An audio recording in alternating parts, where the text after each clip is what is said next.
Hello everyone, welcome to my channel whiteboard education. आज हम बात करने वाले हैं न्यूमेरिकल पार्ट 3 के बारे में। क्लियर है? तो लास्ट के जो दो पार्ट थे हमारे, वो टोटली बेस्ड थे आपके एनसीईआरटी के ऊपर। इस वाले पार्ट में क्या नया होगा? इस वाले पार्ट में नया ये होगा कि हम जो न्यूमेरिकल्स करेंगे उनका लेवल थोड़ा अच्छा होगा, या कह सकते हैं कि इस टाइप के क्वेश्चंस आपके बोर्ड में आते हैं। आई एम नॉट सेइंग कि यही क्वेश्चन बोर्ड में आएंगे, बट हाँ, अगर आप इस टाइप के क्वेश्चंस को ट्राई करते हो देन डेफिनेटली जो भी बोर्ड के क्वेश्चंस होंगे उनको आप यूं चुटकी बजा के कंप्लीट कर लोगे। क्लियर है? तो काफी इंटरेस्टिंग होने वाला है आज का हमारा वीडियो। तो काफी सारे क्वेश्चंस करेंगे इसमें हम, है ना। काफी अच्छे लेवल के क्वेश्चंस करेंगे हम जो आते हैं। एक दो बीच में हम थ्योरेटिकल क्वेश्चन भी देखेंगे, क्योंकि थ्योरेटिकल क्वेश्चन भी कभी कभार आ जाते हैं। तो आइए स्टार्ट करते हैं। तो बोर्ड में जैसा कि हमारा पहला न्यूमेरिकल है, find the current drawn from the battery. Drawn का मतलब होता है निकलना, यानी इस बैटरी में से कितना करंट निकल रहा है by the network of 4 resistors. यानी ये जो 4 रजिस्टर्स लगे हुए हैं, इन 4 रजिस्टर्स जो हमारे सर्किट में लगे हुए हैं, इन चारों रजिस्टर्स की वजह से इस बैटरी में से कितना करंट निकालना है, that we are going to find out. Clear है? तो चलो स्टार्ट करते हैं। देखो, सबसे इजी चीज है ना, जब भी आपको ये सीरीज पैरेलल वाले क्वेश्चन आया करे ना, मैंने क्या बताया था, सीरीज में जो पानी है वो सेम बहता रहता है, लेकिन पैरेलल में पानी का क्या हो जाता है, डिवीजन हो जाता है। तो आप क्या किया करो, आप करंट को ना डायरेक्शन दे दिया करो, उससे आपको काफी हद तक क्लियर हो जाएगा कि कौन सीरीज है कौन पैरेलल है। अब ध्यान से देखो, ये पानी आया, बह के आया आया आया आया आया आया, इस पॉइंट पे गया। इस पॉइंट के बाद जाने के बाद यहाँ पे आधा पानी यहाँ चले जाता है, कुछ पानी यहाँ चले जाता है। अब इस वाले पानी को देखो, ये पानी गया गया गया गया गया, बस क्या किया है, डायरेक्शन चेंज हुई है, डिवीजन नहीं हुआ है ना। ध्यान से देखो, सिर्फ पानी ने अपनी डायरेक्शन बदली है, डिवीजन नहीं हुआ है। ये पानी आया आया आया आया आया यहां तक आया, फिर से इसने अपनी डायरेक्शन बदल ली, ये पानी आया आया आया आया आया आया यहां तक। क्लियर है? अब ध्यान से देखो, अगर हम इसको कर सकते हैं, इसको मैं I1 नाम दे देता हूं। तो I1 आया, I1 मुड़ गया, I1 फिर से मुड़ गया। यहाँ पे I2 था, है ना, I2 था, और यहाँ भी हमारा I2 था। बाद में I1 I2 ने मिलकर क्या बना दिया, I बना दिया। तो इस तरीके से अगर आप अपने डायग्राम को डिवाइड कर लोगे, करंट का जो फ्लो है उसको डिवाइड कर लोगे, तो आपको काफी इजी होगा सीरीज और पैरेलल फाइंड आउट करने में, है ना। मैंने लास्ट वीडियो में भी बताया था, पैरेलल मतलब ये नहीं है कि आपको पैरेलल दिख रहा है इसका मतलब वो पैरेलल है ना। आपको करंट का फ्लो चेक करना है। अगर करंट डिवीजन हो रहा है करंट का तो वो पैरेलल है, और अगर नहीं हो रहा है तो वो सीरीज है। चलो स्टार्ट करते हैं। इसको मैं नाम दे देता हूं R1, R2, R3 और R4। चलो अब देखो, ध्यान से देखो, किसमें करंट सेम है, I1 I1 I1, यानी these two are in the series combination. तो इसको हम सॉल्व कर लेते हैं। सीरीज का फॉर्मूला क्या होता है, R, है ना। R इक्विवेलेंट या R डैश कर देते हैं इसको, R dash equal to R1 plus R2 plus R3। इसको सॉल्व किया, 10 plus 10 plus 10, then you will get 30 ohm, है ना। अब मैंने क्या बोला था, आप क्या कर सकते हो, मैंने ये बताया था, अगर हमारे पास मल्टीपल रजिस्टर किसी सर्किट में लगे हैं तो हम उसको हटा के एक इक्विवेलेंट रजिस्टर लगा सकते हैं, है ना। दोबारा से देख लो, सपोज ये रजिस्टर्स लगे हुए हैं, इतने सारे 3 रजिस्टर लगे हुए हैं, 5, 10, 15। सीरीज में मैंने इनको प्लस कर लिया, 15, 10, 25, 5, 30। तो इन तीनों की जगह मैं अकेला 30 ओम का एक बड़ा सा रजिस्टर लगा सकता हूं, उससे मेरे सर्किट पे कोई भी प्रॉब्लम नहीं आएगी। ठीक है? तो इस तरीके से है ना। तो ये मैं ऑलरेडी बता चुका था, बट आपको रिवाइज के लिए मैंने दोबारा से बता दिया। चलो, तो अब हम क्या करेंगे, धीरे धीरे अपने सर्किट को, हमारा जो डायग्राम है उसको कंप्रेस करेंगे। आप चाहो तो बोर्ड में कर सकते हो, बट अगर नहीं करोगे तो उसके मार्क्स कटेंगे नहीं। बट अभी क्योंकि हम सीख रहे हैं तो हम चाहेंगे कि जितना ज्यादा इजी वे में हम सीख सकते हैं उतना इजी वे में सीखें, क्योंकि जब हम सीख जाएंगे तो कर तो हम चुटकी बजा के लेंगे, है ना। तो अब इसकी और इसकी जगह मैं सिर्फ एक ही रजिस्टर लगा सकता हूं। तो ये डायग्राम देखो मेरा किस तरीके से कन्वर्ट हो जाएगा, ये ऐसे ऐसे ऐसे ऐसे ऐसे, 1 2 3 तीनों सीरीज में है ना। इस पॉइंट पे आपका करंट आया था, देखो इस तरीके से, यही डायग्राम था, है ना। 1 2 3 ये तीनों का हमने निकाल लिया 30 ओम। इस पॉइंट से डिवीजन हो रहा था करंट का, तो मैं ऐसे नहीं लगा सकता 30 ओम, एक बड़ा सा 30 ओम मैंने इस तरीके से फिट कर दिया। ये यहाँ से फिर करंट फ्लो होके आया और यहाँ से ये ज्वाइन हो गया। अब ध्यान से देखो, ये हो गया आपका R4 और ये हो गया आपका R' जो कि किसके बराबर हो गया 30 ओम, और R4 किसके बराबर है आपका 10 ओम। हो गया ना इजी क्वेश्चन। तो इस तरीके से आप कर सकते हो। अब ध्यान से देखो, ये दोनों तो साफ साफ पैरेलल दिख रहे हैं, दिखने की वजह से भी पैरेलल दिख रहे हैं, और करंट का डिवीजन भी हो रहा है ना। आई गया, थोड़ा इधर चला गया, थोड़ा इधर चला गया। क्लियर है। तो इन दोनों में हम क्या लगा देंगे, इन दोनों में हम लगा देंगे पैरेलल कॉम्बिनेशन। तो R" अगर मैं निकालूं तो फॉर्मूला क्या बन जाएगा, 1/R4 प्लस 1/R'।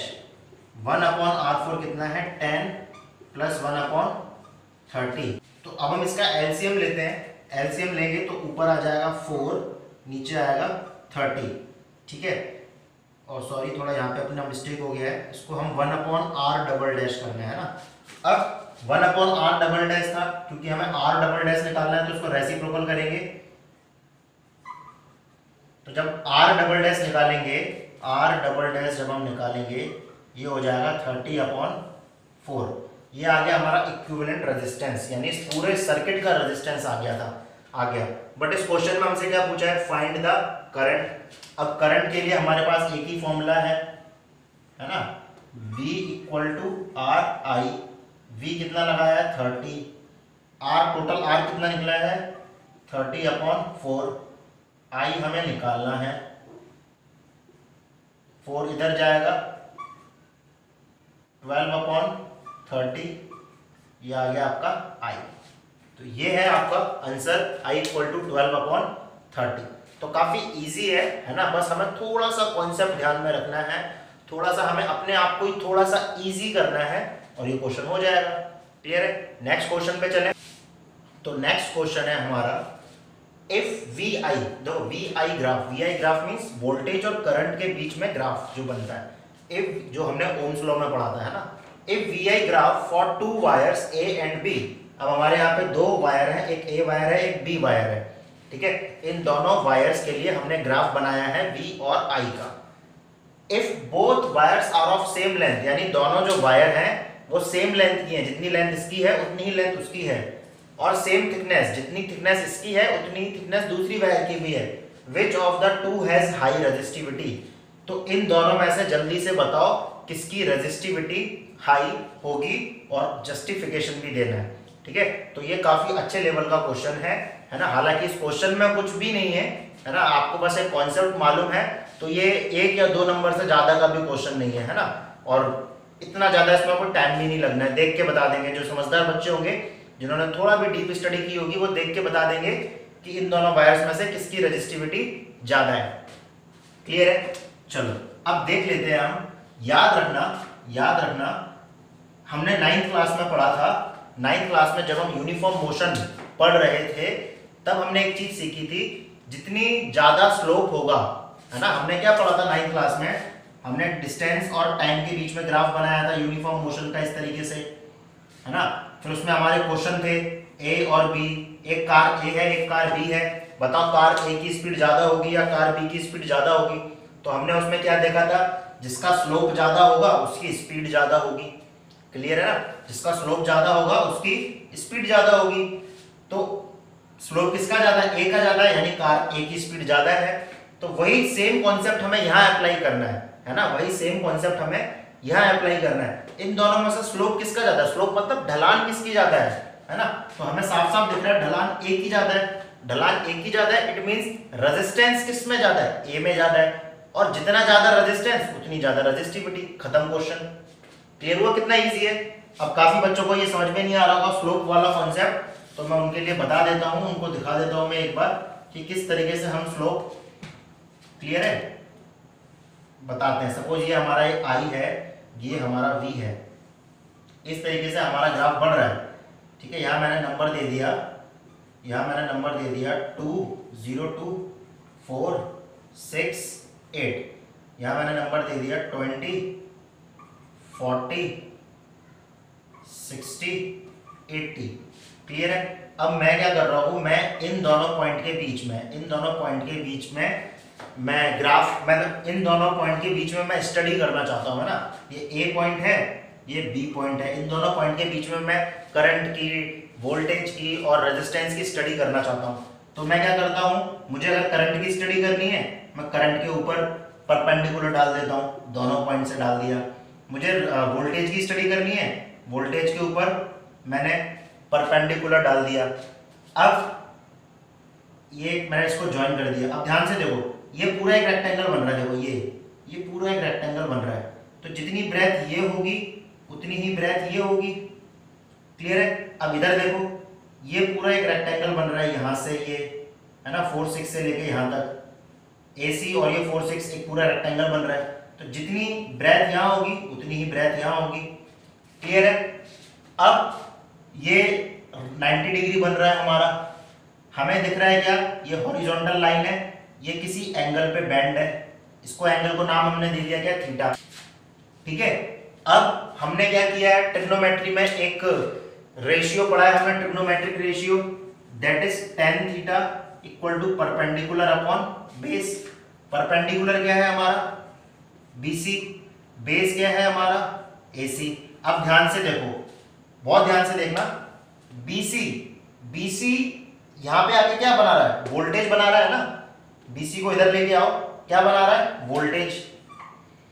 AC नीचे लेके आओ, क्या बना रहा है, करंट। और V अपॉन I क्या होता है, R, और ये किसके बराबर है, tan थीटा। क्लियर हुआ। तो tan थीटा बेसिकली हमें क्या दे रहा है, एक एंगल दे रहा है, और वही एंगल क्या बता रहा है, स्लोप, है ना। अब ध्यान से देखो ना, ये सपोज एक, ये हॉरिजॉन्टल है मेरा हाथ, ये एक लाइन है हॉरिजॉन्टल, इस पे मैंने ये कर लिया। अब मैं क्या कर रहा हूँ, अपने हाथ को एक एंगल पे बेंड करता जा रहा हूँ। देखो ये इंक्लिनेशन बढ़ता गया, ये इंक्लिनेशन देखो, जितना जितना एंगल बढ़ रहा है उतना उतना इंक्लिनेशन बढ़ रहा है। ये देखो अब इतना हो गया एंगल, ये देखो अब मेरा एंगल इतना हो गया, ये देखो ये पूरा एंगल इस तरीके से हो गया 90 डिग्री। क्लियर है। तो जितना ज्यादा स्लोप बड़ा होगा उतनी ज्यादा रेजिस्टेंस होगी। क्लियर है। तो मैं मतलब समझाने का मतलब ये है, कोई हवा वाली बात नहीं है कि सर ये हमें याद रखना पड़ेगा क्या, कि जिसका जितना ज्यादा स्लोप है उसकी उतनी ज्यादा रेजिस्टेंस है, याद नहीं रखना है। ये देखो यहाँ से आता है ये tan थीटा क्या, एंगल क्या बताता है हमें, स्लोप किसके बराबर है, रेजिस्टेंस के बराबर। तो अगर आप स्लोप बढ़ाओगे तो रेजिस्टेंस भी बढ़ेगा, अगर आप स्लोप घटाओगे तो रेजिस्टेंस भी घटेगा। क्लियर हुआ ये कॉन्सेप्ट। अब यहाँ पे आ जाओ, तो आपको A और B में से किसका स्लोप ज्यादा दिख रहा है, एंगल किसने ज्यादा बनाया हॉरिजॉन्टल के साथ, A ने ज्यादा बनाया है ना। It means A has high resistance, इसको रफ कर देता हूं मैं, नोट करना होगा तो वीडियो पॉज करके नोट कर लेना, है ना।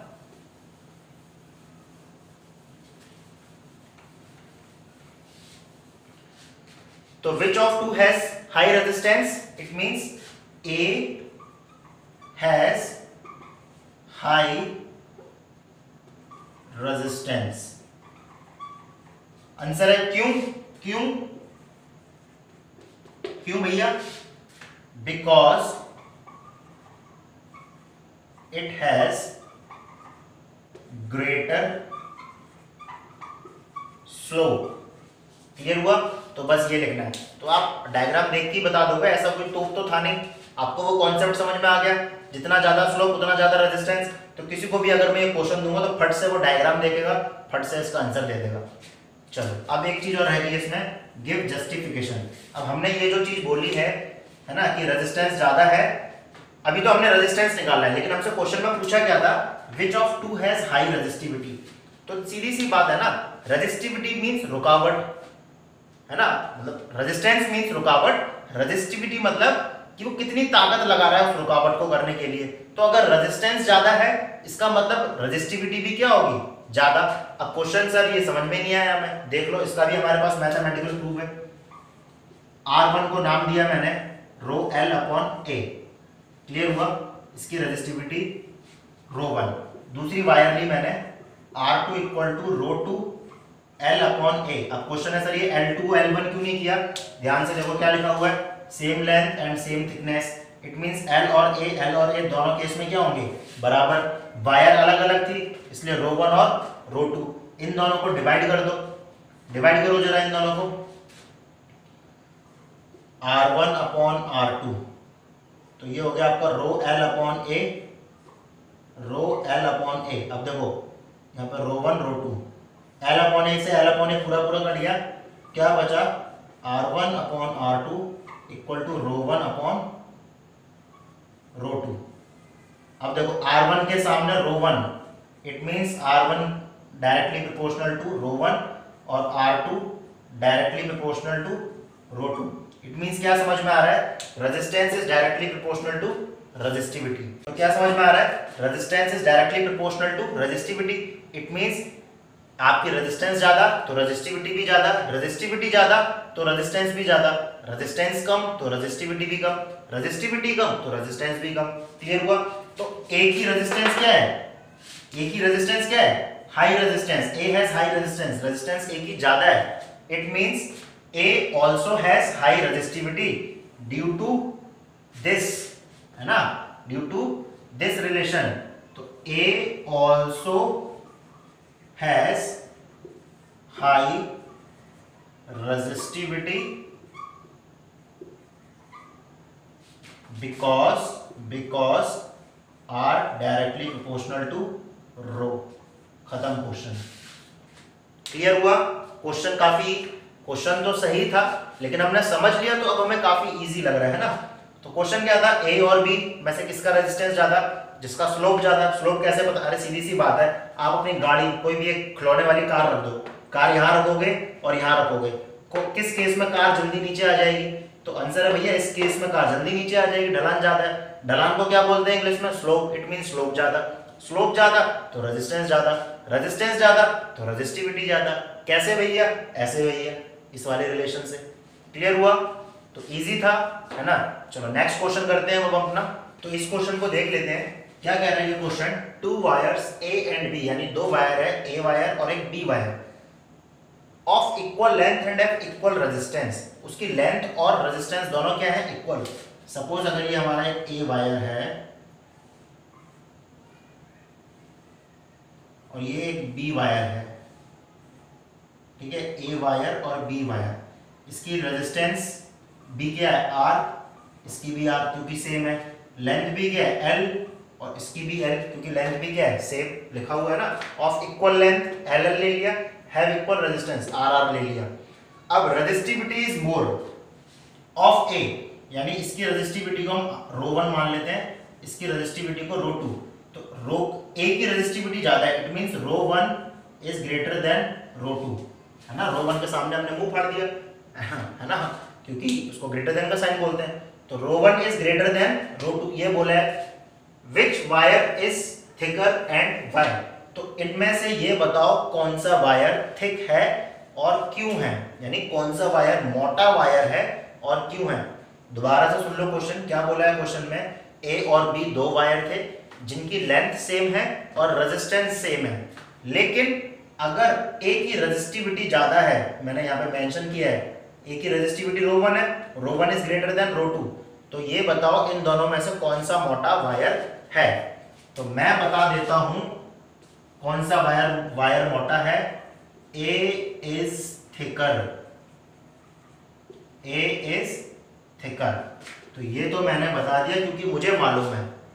क्लियर है। आप लोग दिमाग लगाओ थोड़ा, क्यों ऐसा, कैसे कैसे लिख दिया सर ने, है ना। ये तो किसी ने हमें पढ़ाया ही नहीं, स्कूल में भी नहीं पढ़ाया, है ना। इवन इस रिलेशन के बारे में सर ने भी नहीं बताया, है ना। सर ने बोल रहे थे हम सर काफी अच्छे से पढ़ाया है मैंने, तो ये तो पढ़ाया ही नहीं सर ने। क्लियर है। दिमाग लगाओ पढ़ाया है कि नहीं पढ़ाया। चलो मैं बता देता हूं, ये सारी चीजें है ना, इससे पहले वाला क्वेश्चन भी, ये वाला क्वेश्चन भी हमने एक ही फॉर्मूले में कवर कर रखे हैं। वो फॉर्मूला हमारा क्या है, R equal to rho L upon A. ये सारी चीजें इसी फॉर्मूले से निकलती हैं और ये फॉर्मूला मैं काफी अच्छी तरीके से पढ़ा चुका हूँ। क्लियर है। अब क्वेश्चन है किस तरीके से ये निकल रही है इससे, तो देखो काफी इजी तरीके से मैं बता देता हूँ। अभी यहाँ पे आपकी रेजिस्टेंस और लेंथ क्या है, सेम। रेजिस्टेंस और लेंथ क्या है, सेम। क्लियर है। तो अगर मैं फर्स्ट वाले वायर के केस में फर्स्ट वाले वायर को मैं R1 ले लूं, ठीक है, ये फर्स्ट वायर है हमारा, ये सेकंड वायर है हमारा। फर्स्ट वाले को मैं R equal to rho L upon A formula होता है, यहां पे लिख दो R equal to rho L upon A. अब ध्यान से देखो, दोनों में रेजिस्टेंस सेम बोला था तो इसको भी R रहने दो, इसको भी R रहने दो। दोनों में लेंथ सेम बोला था तो इसको भी L रहने दो, इसको भी L रहने दो। लेकिन रेजिस्टिविटी दोनों की अलग है, तो रेजिस्टिविटी में एक में 1 एक में 2। एरिया क्योंकि दोनों का अलग होगा, क्योंकि एरिया हमसे पूछा है, तो एरिया 1 वाले में 1 और 2 वाले में 2। क्लियर हुआ? अब एक काम करो, R और L को एक साइड लेके आओ, अभी समझ में आ जाएगा क्यों। तो R अपॉन L हो गया रो 1 अपॉन A1, यहां भी लिखो R अपॉन L और रो 2 अपॉन A2। अब हमने बहुत बचपन में, है ना, पैदा ही हुए थे हमने, है ना, हमें मम्मी ने दूध के साथ ही पिलाया था कि बेटा जब भी LHS साइड इक्वल होगी तो RHS भी क्या होगी, इक्वल। तो ध्यान से देखो, LHS है ना, मम्मी ने दूध में सेरेलैक्स के साथ मिला के पिलाया था हमें, ये फॉर्मूला, है ना, ये बात बताई थी हमें, संस्कारों में दी थी मम्मी ने हमें हमारे। तो जब भी LHS इक्वल होगा तो RHS भी इक्वल होगा। तो भैया LHS ये रहा इक्वल है, तो बचा क्या, RHS। तो RHS लिख लेते हैं, RHS रो 1 अपॉन A1 रो 2 अपॉन A2। क्लियर है? तो रो को साइड में ले आओ, रो 1 upon rho 2 A1 upon A2। अब देखो 1 1 सामने है, 2 2 सामने है, यानी सामने को हम क्या बोलते हैं, directly proportional. Rho 2 is directly proportional to A2। It means क्या हुआ, रेजिस्टिविटी जो है वो डायरेक्टली प्रोपोर्शनल होती है किसके, एरिया के। It means the wire which has greater resistivity also has greater thickness, है ना, और उसका एरिया क्या होगा, बड़ा। तो हमें हमें इस क्वेश्चन में किसकी रेजिस्टिविटी ज्यादा दी थी, if the resistivity of A is more than it also has greater thickness, है ना, तो उसकी जो थिकनेस होगी वो क्या होगी, ग्रेटर।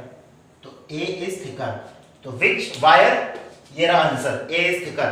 क्यों, ये रहा इसका पूरा आंसर।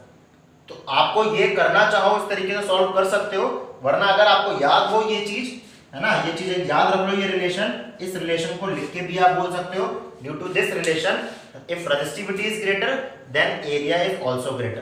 क्लियर है? तो ये था हमारा क्वेश्चन, तो अच्छे लेवल का क्वेश्चन था, है ना। हालांकि इस क्वेश्चन में ऐसा कोई तोप हमने नहीं चलाई है ना, बस एक छोटी सी बंदूक की गोली चलाई है हमने, तोप नहीं चलाई है। तोप वाले क्वेश्चन भी करेंगे। क्लियर हुआ? तो नोट कर लो इसको, काफी अच्छा क्वेश्चन है ये। तो हमारा अगला क्वेश्चन क्या कह रहा है, सुन लेते हैं, है ना, दिमाग से सुनना, कानों से नहीं। The figure below shows 3 cylindrical copper conductors along with their face areas and length, है ना। फेस एरिया किसको कहा गया है, ये फेस एरिया है ना, फेस, ये जो फेस हो गया इसका सामने वाला, इसको फेस एरिया बोला गया है। Length, discuss in which symmetrical shape the resistance will be highest. देखो क्या बोला गया है, ये बोला गया है हमसे, वी हैव 3 फिगर्स, क्लियर है, and we have all the dimensions of 3 figures, हमारे पास इन तीनों फिगर्स के डायमेंशंस हैं। अब हमसे क्या बोला गया है, सबका हमें फेस एरिया दिया गया है, लेंथ दिया गया है, फेस एरिया दिया है, लेंथ दिया है, फेस एरिया दिया है, लेंथ दिया है। हमसे ये पूछा है कि इन तीनों ज्योमेट्रिकल शेप्स में से किसका रेजिस्टेंस ज्यादा होगा। क्लियर है? तो इन तीनों ज्योमेट्रिकल शेप्स में से किसका रेजिस्टेंस ज्यादा होगा, हमें ये फाइंड आउट करना है। तो बहुत इजी चीज है, देखो A दिखाई दे रहा है, L दिखाई दे रहा है। अब याद करो, पूरे इलेक्ट्रिसिटी चैप्टर में A और L वाला कौन सा फॉर्मूला है, A की फॉर्मूला है R equal to rho L upon A, तो वही अप्लाई करना है। 3 फिगर है, तीनों के लिए अप्लाई कर दो, खत्म क्वेश्चन। हालांकि क्वेश्चन का स्टैंडर्ड थोड़ा सा अच्छा है ना, लेकिन हम समझ लेंगे इसको, काफी इजी हो जाएगा हमारे लिए। पहले फिगर के लिए देख लेते हैं, पहले फिगर के लिए R इक्वल टू R1 ले लेते हैं, रो L अपॉन A, है ना। पहले फिगर के लिए लेंथ L दिया है, L, एरिया A दिया है, एरिया। पहले वाले के लिए हो गया, दूसरे वाले में आ जाओ, R2 equal to rho L, L यहाँ पे क्या है हमारी लेंथ लिख देता हूं मैं, लेंथ है हमारा 2L, एरिया है हमारा A/2। तो हम लेंथ क्या पुट करने जा रहे हैं, 2L अपॉन एरिया क्या पुट करने जा रहे हैं, A/2। क्लियर है, इसको सॉल्व कर लो। नीचे वाला सबसे ऊपर, बीच वाला बीच में। तो 2 2 जा 4 rho L upon A। Rho L upon A क्या माना था हमने, R1। तो इसको मैं ऐसे भी तो लिख सकता हूं 4 टाइम्स ऑफ R1। क्लियर हुआ। तीसरे वाले पे आ जाओ। लेंथ क्या दिया हुआ है यहाँ पे हमें, L/2, एरिया क्या दिया हुआ है 2A। लेंथ क्या दिया हुआ है L/2, एरिया क्या दिया हुआ है हमें 2A। चलो पुट कर लेते हैं। R3 equal to rho L क्या पुट करने जा रहे हैं, L/2 अपॉन एरिया क्या पुट करने जा रहे हैं 2A। क्लियर है, ये ऊपर पहुंच के मल्टीप्लाई हो जाएगा। तो ये आ जाएगा आपका रो L अपॉन 4A। और रो L अपॉन A हमारा, रो L अपॉन A क्या था, R1। तो इसको मैं ऐसे लिख सकता हूँ R1 अपॉन 4। क्लियर है, तो ये आ गया हमारा R3, ये आ गया हमारा R2 और ये है हमारा R1। तो हमने सबको किससे कंपैरिजन किया है, R1 से। तो अब हमें क्या दिखाई दे रहा है, पहला वाला जो है वो तो ओरिजिनल है, रो L अपॉन A। वहीं दूसरे वाले की अगर हम बात करें तो that is 4 times of R1, है ना। यानी अगर आपका R1 10 है तो R2 विल बी 10 4 जा 40, है ना। तो R2 विल बी 40। अगर आपका R1 10, जैसा कि मैंने बोला था R1 क्या है 10, then R3 will be 10/4, that is I think something 2.5, है ना। तो क्लियर हुआ।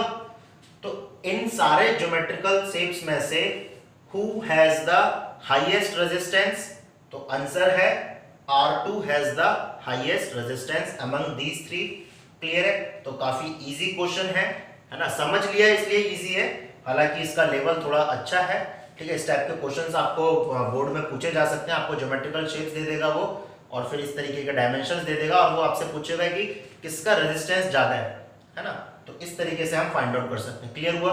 नेक्स्ट क्वेश्चन पे चलते हैं, देख लेते हैं ये वाला क्वेश्चन क्या कह रहा है। 2 identical wires, one of nichrome and other of copper.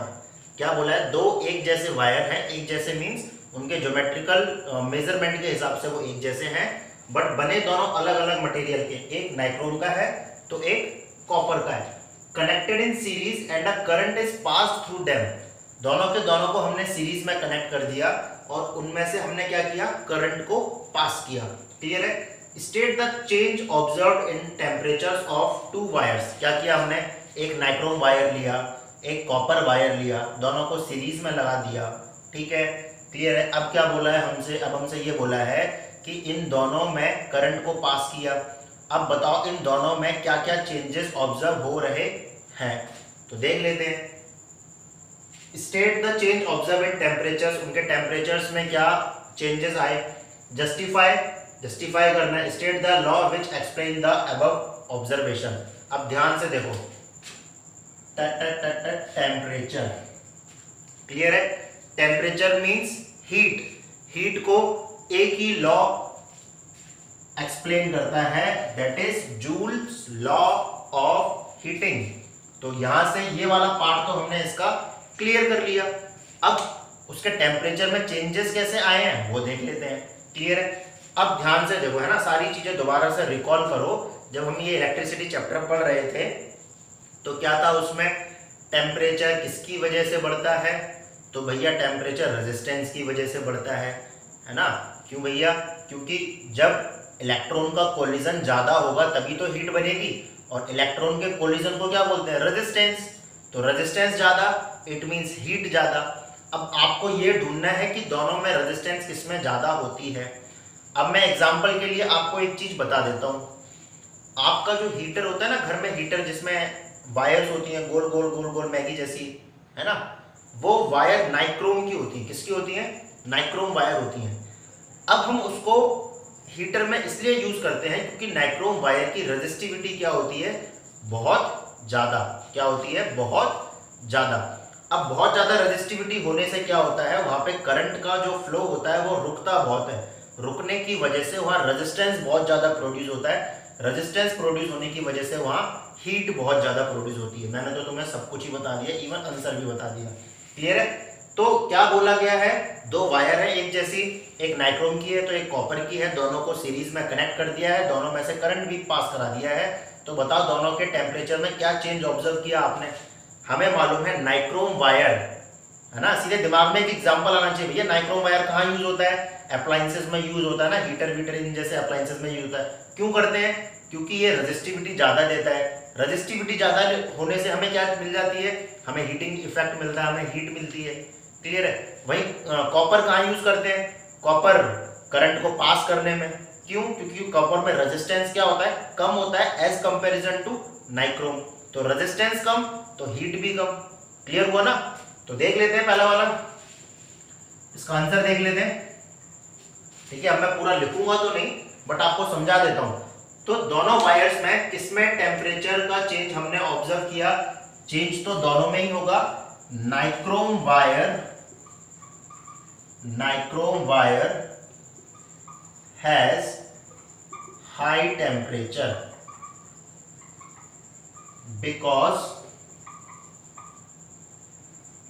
because it has high resistivity। Clear हुआ?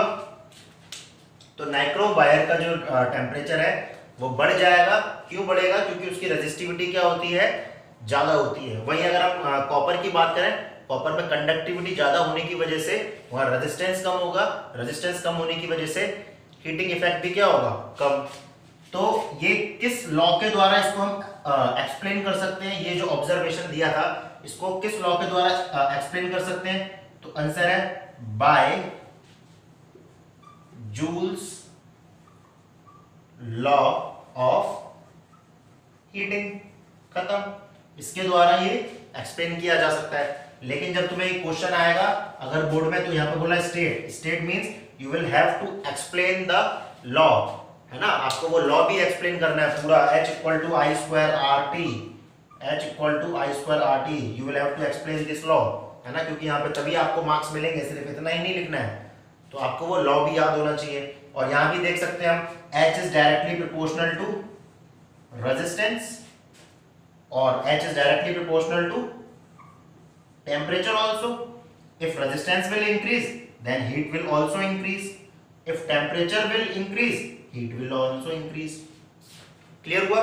तो इस तरीके से हम इसको समझ सकते हैं। तो ये एक थ्योरेटिकल क्वेश्चन था, इस टाइप के क्वेश्चन भी आते हैं। क्लियर है? चलो नेक्स्ट क्वेश्चन पे बढ़ते हैं अपने। तो ये वाला क्वेश्चन क्या कह रहा है सुन लेते हैं, इसको भी सुन लेते हैं, इसकी बात भी सुन लेते हैं, नहीं तो ये क्वेश्चन बुरा मान जाएगा, है ना। तो ये क्या कह रहा है, एक 9 ओम का रजिस्टर है ना, एक 9 ओम का रजिस्टर है जिसको हमने 3 पार्ट में डिवाइड कर लिया है। तो एक काम करते हैं, 9 ओम का रजिस्टर बना लेते हैं।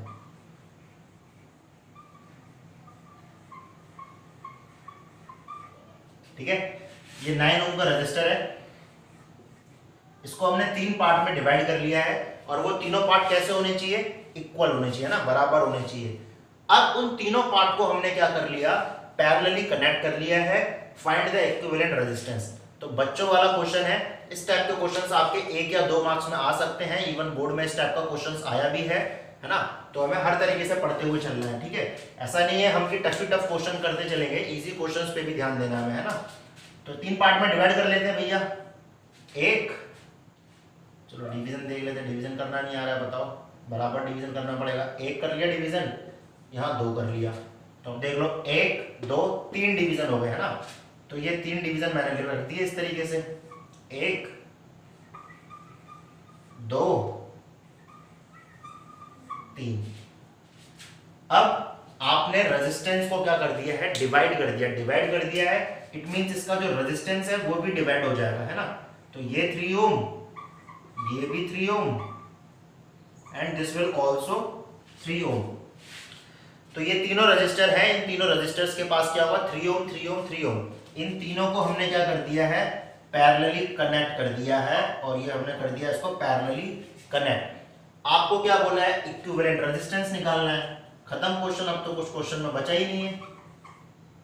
तो इसको हमने कर दिया, ये R1/3 प्लस 1/3 प्लस 1/3 है ना। इसका आंसर आप लोगों को कमेंट में देना है, कमेंट में जल्दी से बताना इसका आंसर कितना आया। तो इस टाइप के क्वेश्चन आपके 2 मार्क्स के आते हैं या 1 मार्क के आते हैं बोर्ड में, इवन ये आया भी है। तो इस टाइप के क्वेश्चंस भी हम करते चलेंगे, क्लियर है। चलो नेक्स्ट क्वेश्चन करते हैं। तो ये वाला क्वेश्चन थोड़ा डरावना सा नहीं लग रहा आपको? कुछ भयानक सा डायग्राम बना दिया है ना। ऐसा डायग्राम हमने ना तो ये साला पैरेलल समझ में आ रहा है, ना तो ये सीरीज समझ में आ रहा है, क्लियर है। तो क्या करेंगे इसमें, अब देख लेते हैं थोड़ा। तो हमने एक ही चीज सीखी है, इस चैप्टर को हमने पूरा किससे पढ़ा है, पानी से पढ़ा है। तो पानी बहाते हैं हम, है ना, पानी बहाते हैं इसमें। चलो पानी बहाने की डायरेक्शन क्या है हमारी, ये डायरेक्शन है, पानी आया पानी आया पानी आया पानी आया, आई पानी आया था। कितना पानी आया था, आई पानी आया था। जैसे ही अब पानी को 2 रास्ते दिखे, एक रास्ता ये एक रास्ता ये, पानी गया यहाँ पे और यहाँ पे, यहाँ चला गया I2, यहाँ चला गया I1। अब पानी गया गया गया गया, सिर्फ पानी ने रास्ता चेंज किया। पानी ने क्या किया, रास्ता चेंज, यानी जो पानी यहाँ था वही पानी कहाँ है, यहाँ। फिर यहाँ गया पानी I1 I1 I1, यहाँ से I2 गया, I1 I2 दोनों मिलके क्या बना दिया, दोबारा से I, क्योंकि I से ही तो निकला था पानी। I से पानी के 2 पार्ट हुए, एक I1 एक I2, दोनों आगे जाके मिल गए, दोबारा से क्या बना दिया, I बना दिया, है ना। तो क्लियर हुआ। तो डरना नहीं है क्वेश्चन से हमें, है ना। हमें बस पानी बहाना है और देखना पानी किस किस रास्ते चल रहा है। पानी जिस जिस रास्ते जाएगा उसी रास्ते से हम सीरीज पैरेलल बनाते चलेंगे। तो स्टार्टिंग करते हैं। सेम पानी कहाँ बह रहा है, I1 और I1, जहां भी पानी का डिवीजन नहीं होता, यानी सेम पानी बहता है, यानी सेम करंट बहता है, उसको क्या बोलते हैं हम, series. It means R2 and R3 are in series combination. तो निकाल लेते हैं RS equal to R2 R2 plus R3, then 3 plus 3, बताओ कितना होता है, 3 और 3, आंसर है 9 नहीं 6, है ना। तो 6, क्लियर हुआ। 6 ओम। तो आपका ये आ गया R2 प्लस R3 6 ओम। अब इस डायग्राम को आप थोड़ा कंप्रेस कर सकते हो, थोड़ा इजी बना सकते हो। ध्यान से देखो, मैंने क्या बताया था, जब भी आप कोई मल्टीपल रेजिस्टर को सॉल्व करते हो, उसकी जगह आप एक इक्विवेलेंट रेजिस्टेंस लगा सकते हो, उससे आपके डायग्राम में कोई इफेक्ट नहीं होगा। यानी R2 R3 को सॉल्व करके 6 ओम आया, तो इस R2 R3 की जगह मैं एक ही रेजिस्टर लगा सकता हूँ 6 ओम का। और जब मैं वो लगाऊंगा तो देखो ये I1 वाला करंट है, I2 वाला ये है। तो इसको जब मैं सॉल्व करके 6 ओम लगाऊंगा तो उसमें कौन सा करंट बह रहा होगा, I1, और यहाँ कौन सा I2। तो ये दोनों कैसे हो जाएंगे, पैरेलल, है ना। इस तरीके से बना देता हूँ, नहीं तो कुछ बच्चे डर जाएंगे, समझ में नहीं आया बोलेंगे, है ना। तो सब समझ में आएगा, है ना, बहुत इजी है, क्लियर है, डरना नहीं है हमें। ये बन गया हमारा R1 और diagram diagram diagram diagram diagram, ठीक है। यहाँ पे चल रहा था हमारा R1 पे I चल रहा था ना। फिर इधर कर देते हैं हम R4, यहाँ पे I का डिवीजन हो गया था कितने पे, I2 पे। यहाँ पे जो था इसको हम कर देते हैं क्या, RS निकाला ना, अभी RS निकाला सॉल्व करके, तो RS लिखेंगे क्योंकि R3 और R2 को तो सॉल्व कर दिया है। तो यहाँ पे करंट कौन सा बह रहा था, I1, हो गया सॉल्व। अब देखो इसको नाम दे देते हैं R5। R4 एंड R5 किस कॉम्बिनेशन को शो कर रहे हैं, पैरेलल कॉम्बिनेशन को। तो R4 और R5 का निकाल लेते हैं। तो 1/RP equal to 1/R4 plus 1/RS। ये RS है ना, 5 मत समझना इसको, RS है ये, RS, ठीक है। तो RS बना देता हूँ, इसकी डिजाइन बना दिया मैंने, है ना, डिजाइन बना दिया, सांप जैसा डिजाइन बना दिया। तो 1/R4 इज 1/3 प्लस 1/6। एलसीएम ले लो, इसका यहाँ मल्टीप्लाई, इसका यहाँ मल्टीप्लाई, इन दोनों का आपस में मल्टीप्लाई। तो 6 1 जा 6, 3 1 जा 3, 6 3 जा 18। ऊपर कर दो इसको, RP आ जाएगा 18/9, इट मीन्स 2 ओम। RP आ गया। अब जब इन दोनों को सॉल्व किया है, तो इन दोनों को सॉल्व करके इक्विवेलेंट रेजिस्टेंस लगा सकते हैं। वो कहाँ लगेगा, इसके इसके बीच में यानी यहीं लगेगा। अब ध्यान से देखो, R1 फिर आपका आ गया RP फिर आ गया R5, है ना। इस तरीके से कंप्रेस कर लेते हैं इस डायग्राम को। क्लियर है? यहाँ बना देता हूँ मैं डायग्राम, ये वाला इस तरह छोटा सा बनाता हूँ। ये आया आपका R1, ठीक है। यहाँ पे था आपका R5, ठीक है। ये आ गया आपका RP, ये हो गया RP, ये हो गया R5 और ये हो गया R1। देखो तीनों के तीनों सीरीज में है, सिर्फ डायरेक्शन चेंज हो रही है, करंट डिवाइड नहीं हो रहा है। तो उसको सॉल्व कर लेते हैं। अब R इक्विवेलेंट रख के, R equivalent means R5 plus RP plus R1। Solve करो। R5 कितना है 3 प्लस RP कितना है 2 प्लस R1 कितना है R1 3। 3 प्लस 3 6, 6 और 2 10 ओम नहीं 8 ohm. This is your answer. Clear है? तो इजी है, डायग्राम से डरना नहीं है। आपको जो बेसिक चीजें बताई है मैंने, जो कॉन्सेप्ट बताया है, जो तरीका बताया है पानी वाला, उसको हर बार अप्लाई करना। और ये क्वेश्चन आपके कभी गलत नहीं होंगे ना, सीरीज पैरेलल वाले क्वेश्चन कभी गलत नहीं होंगे। बस आपको पानी सा बहा देना है ना, तो गलत नहीं होंगे। क्लियर है? डर गए है ना। काफी सारे बच्चे डर गए होंगे ये क्वेश्चन देख के, है ना। तो डरना नहीं है हमें, काफी इजी क्वेश्चन है ना। हालांकि इजी तो नहीं है, क्वेश्चन तो टफ ही है, लेकिन हमारे पास तरीका काफी इजी है इस क्वेश्चन को इजी बनाने का। क्लियर है? तो हमने एक ही चीज सीखी है।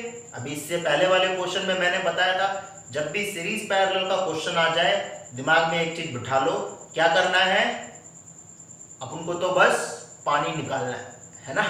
तो पानी निकालना है हमें, है ना। पानी निकालना नहीं है, पानी इसमें फ्लो कराना है। तो पानी फ्लो करा देते हैं इसमें, देख लेते हैं भैया पानी फ्लो कराने से क्या होता है। चलो, ये प्लस वाला साइन है, प्लस वाली तरफ से पानी निकलेगा, आई निकला, आई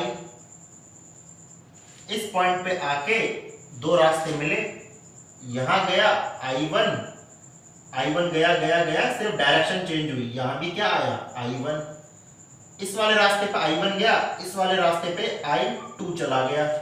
I1 आया, I2 गया, दोनों यहां मिले, फिर से क्या बना दिया I और I, है ना।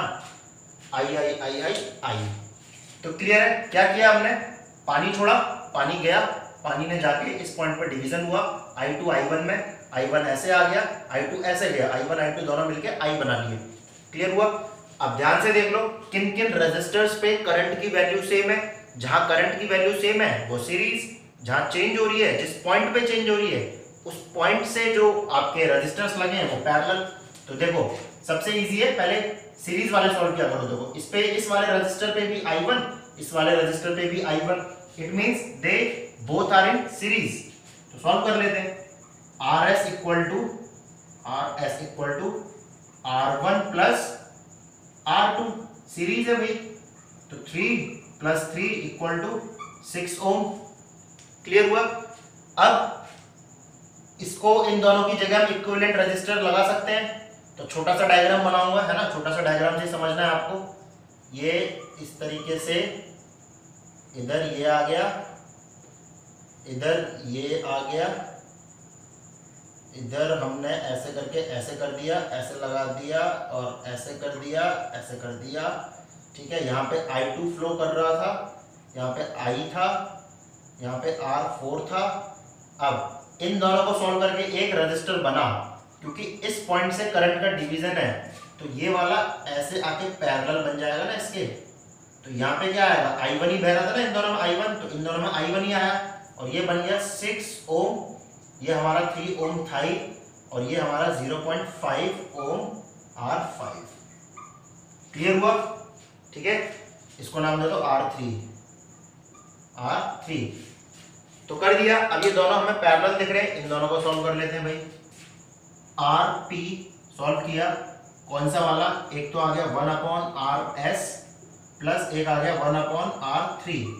इन दोनों को सॉल्व किया, 1/RS कितना था 6 प्लस R3 कितना था 3, मल्टीप्लाई करा दिया, 3 बन जा 3, 6 बन जा 6, 9, 18, रेसिप्रोकल कर दिया इसको, 18/9 2 ओम। तो आरपी कितना आ गया आपका 2 ओम। ठीक है, आरपी आ गया आपका 2 ओम, ये आरपी हो गया आपका 2 ओम। अब इन दोनों को क्या कर दिया मैंने, सॉल्व कर दिया। इन दोनों को सॉल्व करके एक इक्विवेलेंट रेजिस्टर बनेगा, तो वो इन दोनों की जगह बनेगा, तो वो भी बना देता हूं मैं। छोटा सा बनाऊंगा, ज्यादा बड़ा नहीं बनाऊंगा। ये ठीक है, इन दोनों की जगह एक आएगा, तो वो एक कहाँ आएगा, बीच में ही तो आएगा। ये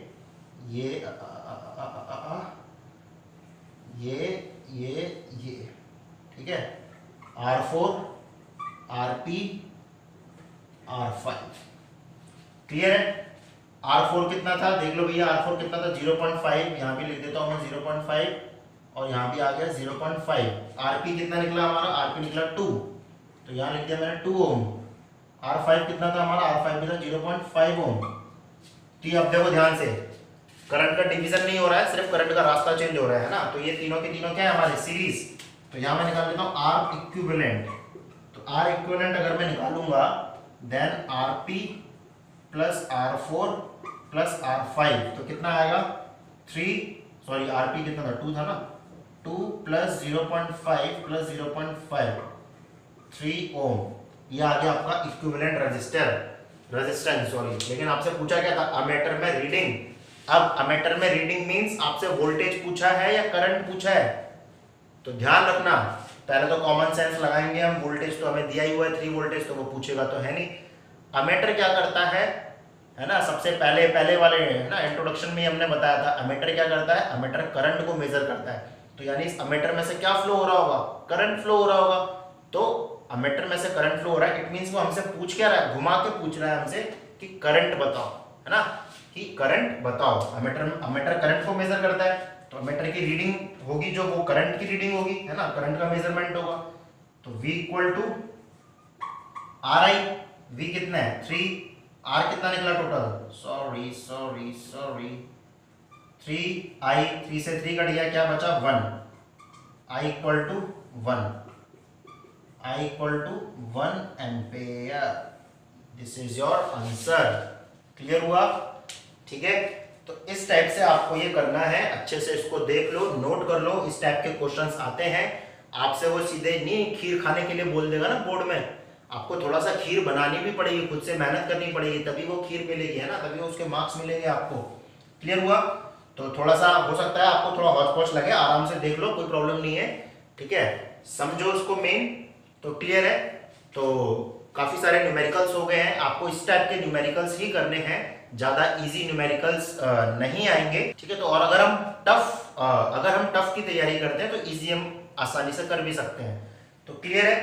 तो मिलते हैं अपने नेक्स्ट वीडियो में नेक्स्ट चैप्टर के साथ, है ना। इलेक्ट्रिसिटी हमने कंप्लीट कर लिया है, अब इलेक्ट्रिसिटी में कुछ भी नहीं बचा है। और अगर आपको लगता है कि सर कुछ रह गया है, या सर हमें ये क्वेश्चन नहीं आया है, या सर हमें ये छोटा सा फॉर्मूला समझ में नहीं आया, टॉपिक समझ में नहीं आया, तो आप मुझसे वो कमेंट करके पूछ सकते हैं। और जिन्होंने भी चैनल को लाइक सब्सक्राइब नहीं किया है कर लो, और बेल आइकन जरूर दबाओ, क्योंकि मैं नेक्स्ट चैप्टर अपलोड करने जा रहा हूँ, नेक्स्ट चैप्टर हम लोग स्टार्ट करने जा रहे हैं, और आपको नोटिफिकेशन उसका मिल जाएगा। तो साथ ही साथ हम पढ़ते भी चलेंगे, है ना, पीछे नहीं छूटना है। क्लियर है। तो बढ़िया है, पढ़ते रहिए, एंजॉय करते रहिए, है ना। आज हमने काफ़ी अच्छे न्यूमेरिकल्स किए हैं, उनका लेवल काफ़ी अच्छा था, ठीक है। इस टाइप के क्वेश्चंस आप ट्राई करते रहिए। न्यूमेरिकल देखो, फिजिक्स आप सोच रहे हो, बहुत से बच्चे आप फिजिक्स में न्यूमेरिकल से भाग रहे होंगे, क्या बोरिंग चीज़ चल रही है, बोरिंग नहीं है ना। बोरिंग तब तक नहीं है जब तक आपसे सॉल्व नहीं हो रहा है, सॉल्व होने लग जाएगा, काफ़ी इंटरेस्ट आने लग जाएगा, थोड़ा सा दिमाग लगाओ। और बेसिकली बोर्ड में न्यूमेरिकल्स ही पूछे जाते हैं, है ना। 10, 12, 15 न्यूमेरिकल्स, 15 नंबर के आपके न्यूमेरिकल्स होते ही हैं बोर्ड में, फिजिक्स से रिलेटेड, केमिस्ट्री से रिलेटेड, है ना। तो आपको वो आने चाहिए, है ना, नहीं तो आप कभी 95 प्लस या 100 आउट ऑफ 100 नहीं ला पाओगे अगर आप इनको मिस कर दोगे तो। क्लियर है। तो मिलते हैं अपने नेक्स्ट वीडियो में नेक्स्ट चैप्टर के साथ, तब तक बाय बाय, टेक केयर, और ध्यान रखिए अपना, बाहर ज़्यादा घूमना नहीं है। बस खत्म करते हैं अपना, बाय बाय, सी यू।